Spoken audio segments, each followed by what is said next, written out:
আচ্ছা, ক্যানভাসের এই বোতলটার সাথে যদি আমরা এই লেভেলটাকে একদম রিয়েলিস্টিকভাবে যদি মক আপ করতে চাই তাহলে কি করবেন? আপনি কি এখান থেকে লেভেলটার ব্ল্যান্ডিং মোড চেঞ্জ করে দেবেন? কি দেবেন? Darken, multiply, colour burn, linear burn, darker colour, কোনোটাই কিন্তু আপনার ন্যাচারালি এটার সাথে মক আপ হচ্ছে না। তাহলে ন্যাচারালি মক আপ করতে হলে আমাদের কি করতে হবে? চলুন দেখে নেই। আচ্ছা দেখুন, আমাদের এখানে বোতলের একটা লেয়ার আছে, আমরা এটা ডুপ্লিকেট আরেকটা লেয়ার করে দিই। আপনি বোতলের লেয়ারটাকে সিলেক্ট করে দেন। বোতলের লেয়ারটিকে সিলেক্ট করার পরে আমরা কিবোর্ড থেকে কন্ট্রোল জে বাটন প্রেস করে এটার একটা ডুপ্লিকেট কপি করে নিলাম। একটা ডুপ্লিকেট কপি করার পরে আমরা যে ডুপ্লিকেট লেয়ারটা করেছি এই লেয়ারটাকে আমরা টপে দিয়ে দেব। লেয়ারটিকে টপে দিয়ে দিলাম। এখন লেভেলটাকে দেখা যাচ্ছে না, এটা তো ভাবছেন, কারণ হলো আমাদের উপরে একটা লেয়ার আছে। দেখেন এই যে উপরের লেয়ারটাকে যদি আমরা হাইড করে দিই তাহলে আমরা লেভেলটাকে দেখতে পাচ্ছি। আচ্ছা, উপরের লেয়ারটাকে আমরা মার্ক করেছি। মার্ক করার পরে আমরা প্রথমেই এটাতে মাউসে রাইট ক্লিক করব।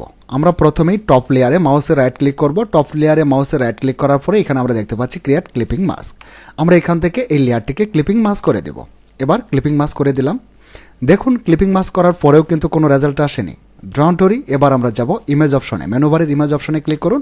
ইমেজ অপশনে ক্লিক করার পরে অ্যাডজাস্টমেন্ট, তারপর এখান থেকে আমরা ডিসেচুরেট করে দেব। এবার ডিসেচুরেট করার পরে এইখানে লেভেলের যে অংশটুকু ছিল এটা কিন্তু মোটামুটি এখন আমরা দেখতে পাচ্ছি মোটামুটি একটা ন্যাচারাল ডিসেচুরেট হয়ে গেছে, তাই না? আচ্ছা, এবার আমরা টপ লেয়ারের ব্ল্যান্ড মোড চেঞ্জ করে দেব। এবার এখান থেকে ব্ল্যান্ড মোড চেঞ্জ করে আমরা এটাকে হার্ড লাইট করে দিচ্ছি। Hard light. এবার একটু জুম করুন তো, জুম ইন। দেখুন একদম ন্যাচারাল এবং রিয়েলিস্টিকভাবে আমরা এই লেভেলটাকে বোতলের সাথে মক আপ করতে পেরেছি।